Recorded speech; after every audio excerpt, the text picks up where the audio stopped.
Social media पर channel Mahalakshmi की ओर से पौष कृष्ण की त्रिजा के दिन सादा जजक करते हैं शाम 8 बजे आपके पास। वैसे आज है हमारे गुरुवर आचार्य श्री विश्व सागर जी मामुनिराज का अवतरण दिवस। सुबह आपने उसका एपिसोड देखा था, अरे कुछ ने नहीं देखा देख लीजिएगा। उनके जीवन के बारे में कहते हैं बचपन से कैसे बढ़े, पर हम दिखाने बचपन की बात कर रहे हैं। तो बचपन से शुरुआत करते हैं आज की इस एपिसोड की, इस बच्चे के साथ जिस तरीके से आचार्य श्री बड़े। कई सवाल उठा दिया हम और पर कि नग्नों के अभिषेक क्यों किया, यह तो उनसे मूल कर ही तब मालूम चल पाएगा पर रहस्य। पर शुरू में बचपन से ही अपने व्रत को पालन करने वाले आज की जगह पहुँचे हैं। और इस बच्चे को किस तरह, क्या यह बच्चा, सवाल सबसे पहला यह है, इसी रूप में अब आगे रहेगा? तो कहेंगे तो मुनि रूप का बदनाम कम रहेगा, लेकिन मुनि स्वरूप को इतना हल्के में मत ले। दिगंबर तो मुनि श्रेष्ठतम पदवी है इस संतों की श्रेणी के अंदर। तप त्याग की पराकाष्ठा होती है। अरे एक बार अंजलि में जब आहार लेते हैं 24 घंटे में, तब मालूम चलता है कि कैसे सर्दी के बदन के अंदर ठिठुरते हुए जाते हैं, गर्मियों में कैसे भभकते हुए तपते हुए जमीन के ऊपर चलते हैं। तब मालूम चलता है कि कैसे 22 परिशों को सहते हैं। वह दिगंबरत्व रूप के अंदर मालूम चलता है। और यहाँ पर हम उसका हास प्रयास बनाने के लिए बच्चों को लेकर वीडियो खिंचवाकर सार्वजनिक रूप से भेजते हैं। आज इसलिए उठा रहे हैं कि पहले कोई गलती करता है तो दूसरी में गलती रोक दी जाए, इसलिए आपको सार्वजनिक कर रहे हैं। जो हमारे पास ये वीडियो कई लोगों ने भेज दिया है। क्या कहना चाहते हैं बच्चों के प्रति हम? बच्चा किस रूप में जैसे मुनिराज लेते हैं ऐसे ले रहा है, पर उसे नग्न रूप में, दिगंबर रूप में क्यों दिखाया जा रहा है? यह दिगंबरत्व रूप नहीं है, यह नग्न रूप है, निर्वस्त्र रूप है ये, जिसकी तुलना मुनिराजों के उस दिगंबर से नहीं कर सकते, जिनकी चारों दिशाएं अंबर होती हैं। माँ है या दादी है यह कह नहीं सकते हैं, जो उसको भोजन दे रही है। भोजन देते हुए क्या इसने यह कल्पना कर ली है कि अब यह मुनिराज ही रूप में रहेगा? क्या अब इसको इसी श्रेणी के रूप में रखेंगे? क्या इसी रूप में आगे रहेगा? इस सवाल का जवाब नहीं होगा माँ के पास, जो बना रहे हैं उनके पास भी नहीं होगा। सार्वजनिक करते हुए बड़े आनंद आ रहा होगा, सबको भेजने बहुत खुशी हुई होगी। हमने देखो अपने घर के अंदर कैसे मुनिराज के रूप में इसको आहार क्रिया भोजन कराया है। लेकिन यह नहीं आपको मालूम कि आपने इससे कोई पुण्य का अर्जन नहीं किया, पापों का विसर्जन नहीं, पापों का अर्जन किया हमने। किसी बड़े दिगंबर मुनिराज की आपने कल्पना को उतारने की कोशिश में आज आपने उनका जैसे हास परिहास उड़ा दिया। इसे दिगंबरत को इतना छोटा कर दिया है आपने, आज ये देखकर शर्म आ रही है। कई बार कहते हैं ना, नीम हकीम खतरे जान, खड़े हो जाए जैसे छूटे पहलवान। कुछ ऐसी बात लग रही है कि हम जब जानकारी आगम की नहीं होती है, ज्ञान की नहीं होती है, तो अज्ञान के कुएं में डूबकर हम कहते हैं ज्ञान कर रहे हैं, हम अच्छी बात कर रहे हैं। आज इस तरह से हम एक शर्मसार बात कर रहे हैं। हाथ जोड़ के निवेदन है इन माँ से जो इनकी हैं, जो दे रही हैं, उनसे भी कह रहे हैं, जो भोजन के रूप में, आहार का रूप में समझा रही है। बच्चा अपनी एक्टिंग कर रहा है, जैसी एक्टिंग कर रहा है इसके बारे में हम ज़्यादा टिप्पणी नहीं करेंगे, पर उसको जो रूप दिखाया गया है वह ना समझ है, वह नहीं जानता कि क्या होता है। हाँ देखा, बच्चे देखने में बहुत अक्लमंद होते हैं। कहते हैं बंदर जिस तरह अक्लमंद होता है, ऐसे छोटे बट्टे बचपन के अंदर बहुत कुछ देख कर सीख जाते हैं। अच्छी बात है सिखाना, पर उस रूप को आगे आप भी बैठे हैं, आप समझ सकते हैं कि हम कर क्या रहे हैं। दिगंबरत को इतना छोटा समझ लिया है आज हमने कि हम किसी को भी बच्चे को नग्न कर दिया और उसको ऐसे कर दिया, समझ लो मुनिराज के रूप में बहुत बड़ा पद पालेगा। शर्म आती है हमें जब इस रूप में हम दिखाना शुरू करते हैं। हम इस रूप को दिखाकर अपने मुनिराजों को, पंच परमेष्ठी को बदनाम करने के अलावा कुछ नहीं करते हैं। किसी मुनिराज के पास जाइएगा, किसी आचार्य के पास जाइएगा, अपनी घटना बताइएगा, इसका प्रायश्चित लीजिएगा, शर्म के लिए अनुभव कीजिएगा। उस गलती का कुछ ना कुछ प्रायश्चित लेकर ही कहते हैं कुछ पापों से बचा सकता है। और इस बच्चे को आगे बढ़ाइए उस रास्ते पर, अगर त्याग के रास्ते बढ़ना चाहता है, अच्छी बात है, पर कभी भी ऐसी गलती दोबारा सपने में भी मत करिएगा। डोंगरगढ़ जिला, राजनांदगांव, छत्तीसगढ़। आज 10 माह हो गए जब हम उस रूप में आचार्य श्री को नहीं देख पा रहे, बस अंदर ही अंदर उनकी मनुस्मृति को हम याद कर पा रहे हैं, स्मरण कर पा रहे हैं, मस्तक के अंदर धार पा रहे हैं। बस 1 फरवरी से 6 फरवरी तक देख रहे हैं डोंगरगढ़ के अंदर तैयारी शुरू हो गई है।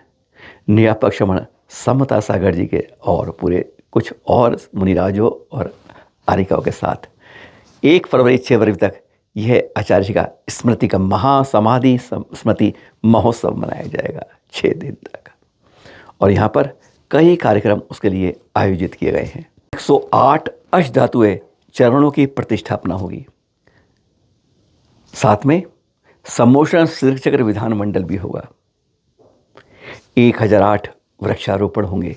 कई कार्यक्रम रखे हैं। अभी तो 18 दिसंबर है, बात 1 फरवरी की कर रहे हैं। समय है, अपनी टिकटें बुक करवा लीजिएगा पहुंचने के लिए, आचार्य ऋषि को स्मृत करने के लिए, जो हमारे यहाँ हर रोज़ सुबह शाम हम उन्हें याद करते हैं। और अब उनकी समाधि में विनयाञ्जलि देने का प्रथम समाधि दिवस के ऊपर यह हमारा कर्तव्य बनता है कि उन गुरुवर को, जिन्होंने हमें इस समय में, इस पंचम काल के 2550वें 51 के वर्ष पे हमें दिखाया, सिखाया और उस रास्ते चलने का राह दिया है। गुरुवर को शत शत नमन करते हुए, वंदन करते हुए, बस ध्यान रखिए 1 फरवरी से 6 फरवरी के बीच डोंगरगढ़ छत्तीसगढ़ में। आरिका ज्योतिमती जी 16 दिसंबर को आपको ये उनका वीडियो बताया था कि 10 दिन हो गए थे चारों प्रकार के आहार को त्याग करते हुए यम संलेखना ग्रहण करे हुए। और उसी 16 दिसंबर को रात 11:37 पर आपकी सब किंतु विकल्प सब छोड़कर आपकी समाधि हो गई। 6 दिसंबर को अपने यम संलेखना के लिए चारों प्रकार के, उससे पहले संस्था होने किया था मालूम ना, 2017 में श्रवण बेलगोला के अंदर आपने आरिका दीक्षा ली थी गुरुवर के साथ। 81 वर्ष की ये साधना 1943 में जन्म के बाद आप इस रास्ते बढ़ती गई और फिर उत्तम समाधि मरण प्राप्त किया है। यह अंतिम क्रियाएं भी आप देख रहे हैं, जहाँ न्यापक हुमाई आचार्य श्री वर्धमान सागर जी के द्वारा पाठशाला के दृश्य दिखा रहे हैं। सिर्फ ये इंगित कर रहे हैं कि समाधि मरण के लिए किस तरीके से चरणबद्ध क्रियाएं की जाती हैं। हाँ, इस बारे में और बात बताते हैं आपको कि कुछ लोगों की, हमारे पास अजैन भाइयों की, विशेषकर 2 वकीलों की प्रतिक्रियाएं आई हैं कि आपके जैन धर्म के अंदर साधुओं को के नाम से या व्यक्तियों के नाम से उनको जानबूझ के मारा जाता है। वह नहीं समझ पा रहे कि आत्महत्या और संलेखना में बहुत बड़ा फ़र्क है। और इसी फ़र्क के कारण जयपुर हाई कोर्ट का जो केस रहता भी स्टे मिला हुआ है, उसकी भी तैयारी भी जैन समाज को करनी है, क्योंकि हम एक बार स्टे हो जाता है तो बरसों बरसों भूल जाते हैं, फिर जब क्रिया होती है तब याद करते हैं, तब शोर मचाते हैं। हाँ, इस बारे में आचार्य श्री समय सागर जी ने बात बताई, अभी जो बताई उसको आप दोहरा देते हैं कि संलेखना दी नहीं जाती है, ली जाती है। और क्या होता है, शरीर को क्रश करने का। समझ लीजिए उन विशेष भाइयों के लिए जिन्होंने हमसे कहा कि this is just like a suicide but not, this is a major difference, a huge difference between the Sallekhana and the suicide. सुनिए जरा। संलेखना के पीछे बहुत बड़ी साधना होती है और संलेखना कब की जाती है इसका भी उल्लेख आगम ग्रंथों में मिलता है। और वस्तुतः संलेखना दी नहीं जाती, संलेखना ली जाती है। और आचार्य उमास्वामी महाराज ने स्पष्ट उल्लेख किया है सूत्र में कि मरणांतिकीम संलेखनाम जोशिता, मरण के निकट आने पर वह प्रीति पूर्वक उसको स्वीकार करता है संलेखना को। कोई बाध्य होकर के किसी के जबरदस्ती करने से वह संलेखना नहीं होती, किंतु प्रीति पूर्वक वह संलेखना को अंगीकार करता है, क्योंकि धर्माय, धर्म की रक्षा के लिए अब इतने दीर्घ काल तक व्रतों का पालन किया है। अब व्रतों के पालन करने में यह योगदान दिया है शरीर ने, अब उसकी क्षमता रही नहीं, इसलिए लिए हुए व्रत सुरक्षित रहे, उस धर्म की रक्षा के लिए ही शरीर के प्रति भी ममत्व भाव छोड़ करके संलेखना को स्वीकार किया जाता है।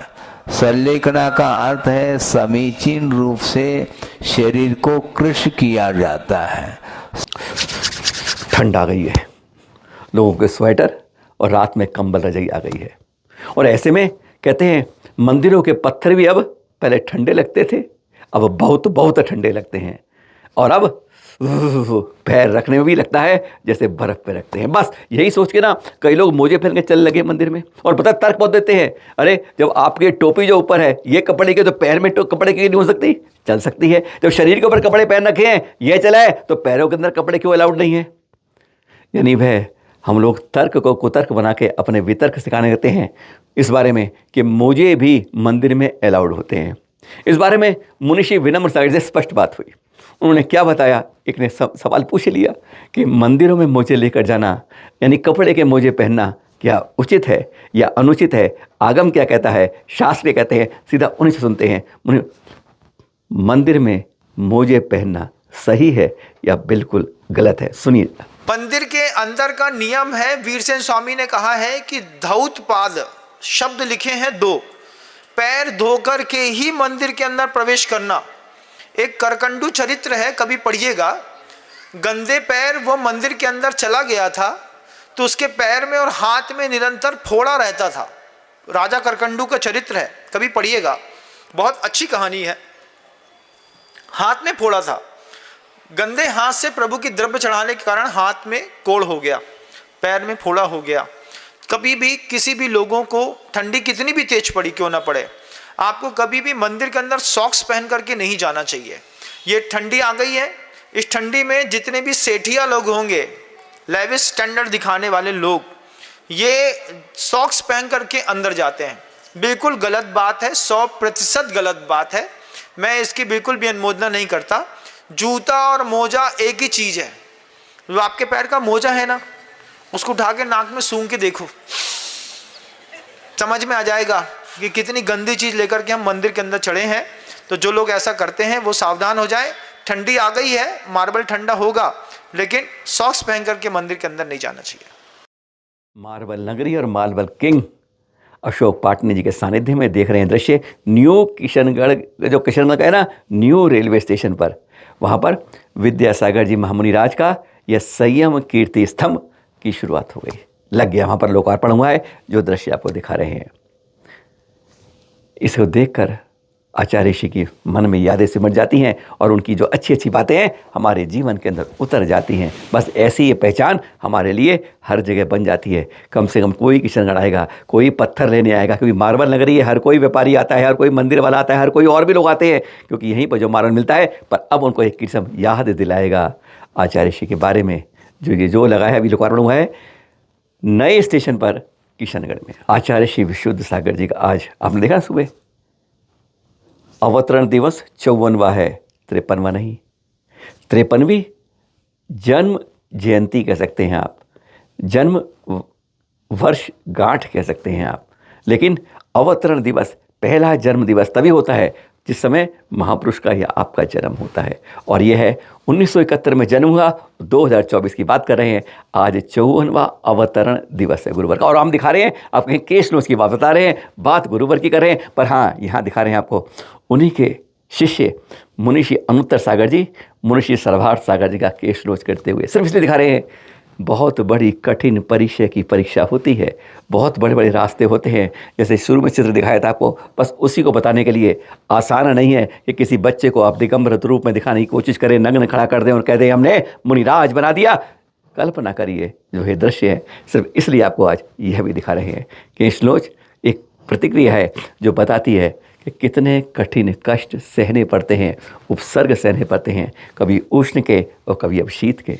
और जाते जाते ये दृश्य दिखा दें आपको, कई मंजिला, ये आवास किसके लिए बनाया है सोचिए ज़रा। इतने छोटी छोटी खिड़की, छोटे घर में कौन रहेगा। जी हाँ, कहते हैं जब आप किसी के लिए आवास दान देते हो ना, अरे किसी को झोंपड़ी देते हो तो महल बनता है, अरे छोटा सा किसी को घर बना के देते हो तो जिनाले बनाते हो तो कहते हैं आपकी हवेली बनती है। इसी तरह अगर पक्षियों के लिए छोटा निवास, जी हाँ, ये पंछियों पक्षियों के लिए बनाया गया है, उन्हें बारिश से बचाने के लिए, तेज धूप से बचाने के लिए, और फड़ पड़ाती ठंड जब पड़ती है तो वहाँ से बचाने के लिए यह उनके लिए बनाते हैं।